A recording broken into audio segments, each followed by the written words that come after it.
I was talking about the budget, and I like to have a few more thoughts on that. Today, it is an eye opener for us that there are opportunities which the government can take to liberalize the economy further.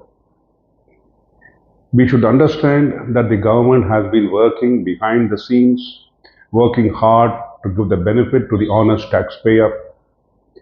And by giving the benefit to the honest taxpayer, it is trying to tap into records using technology, to tap into the untaxed persons. I am not talking about those persons who are avoiding tax. I am talking about the persons who we can bring into the tax net. The avoiding of tax is a different perspective which the government will, I'm sure, attend to and take opportunities using the technology, and now with the new what is known as the far-reaching AI, which is just a refinement of the technology which is already available with us. Now it can be developed into a technology by which it's becoming scary, yes, but we need to scare and shock the people to bring them into the fold, by which the government will be able to give the honest taxpayer and the honest citizen more benefits, more security, and more opportunities. This budget is not less for criticism. There will be critics, there will be curses. It's not going to be only bouquets. There is going to be a lot of stones thrown at it, and a lot of criticism will come out of it as the system evolves and we start understanding the whole background behind which this action has been taken by the government. So keeping this in mind, and I had a few thoughts which came into my thought process, like, for example, now many of us are seeing the tax net being widened through lot of information which is being collected by the government. Now there's one area which I do not know, it's a weak area, or whether the government is aware of it, or I'm sure the government will be aware of it. I'm not the only person who's thinking on those lines. There'll be a lot of far more intelligent people who know far more economics, far more implementation of technology, looking into these affairs. That is, to avoid tax. See, for example, today you are having a salary exemption up to 12.75 lakhs. That means a person earning a salary with a standard deduction will get an exemption up to 12.75 lakhs. An ordinary person now also gets up to the limit of 12 lakhs. And suppose we look at it from that perspective, there will be a number of people floating a number of companies or small scale industries providing benefits to their relations and others by just keeping the limit at 12.75 lakhs and providing opportunities for them just to keep them above their head above the water, so that they don't pay tax but the money goes to them. And the company also has expenses, and maybe it may show a profit or may not show a profit. Now, can this happen? Yes. We see many companies with 100 subsidiaries, 150 joint ventures, innumerable level of companies which are now related, and we call it the holding company and its subsidiaries and joint ventures and associates.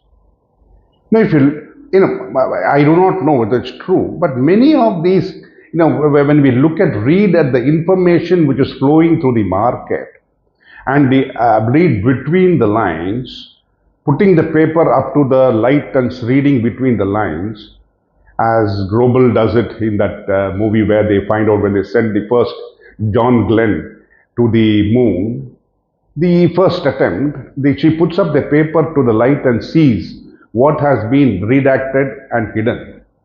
In the same manner, I'm sure the government must be looking through the paper and understanding, hey, there is something funny going on.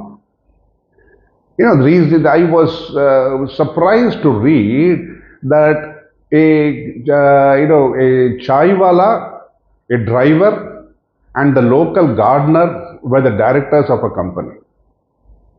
Now, is it fair to do that? No, I'm not talking about the other aspect. Is it fair, justified for an honest taxpayer to be met with these kind of thought processes? That a chaiwala, a gardener and a driver are made directors and money is funneled into it and siphoned off in various methods. That means they are cheating the general public. That is where the government is now putting its eyes on. It is going to see, put up the papers up to the light and find out and read between the lines. I'm sure about it.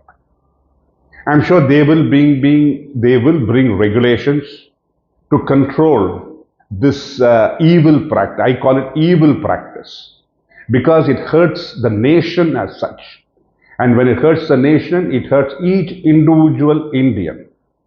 So this kind of practice should not be encouraged and should be avoided. Recently, I read in the paper, not even heard, I heard the news. I also read in the information that 10,000 crores has been siphoned off through fraudulent companies by money laundering purpose and sent abroad.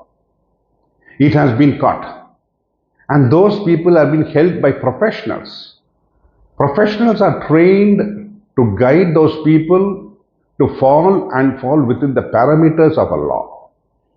Not to read between yes, you can read between the lines of the law and take legitimate steps to save taxation and avoid taxation or create an empire.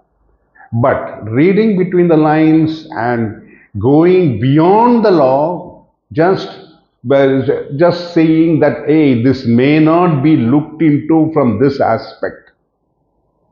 And is that the truth that we are going to get in the future? The government must be looking at it, and I'm sure it will look at it better. My thoughts or my recommendation to the government will be that where there is a subsidiary or a joint venture or an associate, where the persons are ex-employees of the company, relatives of directors of any type of relative, even a long lost second son, foster son, and adopted son who will come back after 35 years, as you call it, the prodigal son, all that should be analyzed, sifted, and connected. The lines, I'm sure, they can be connected.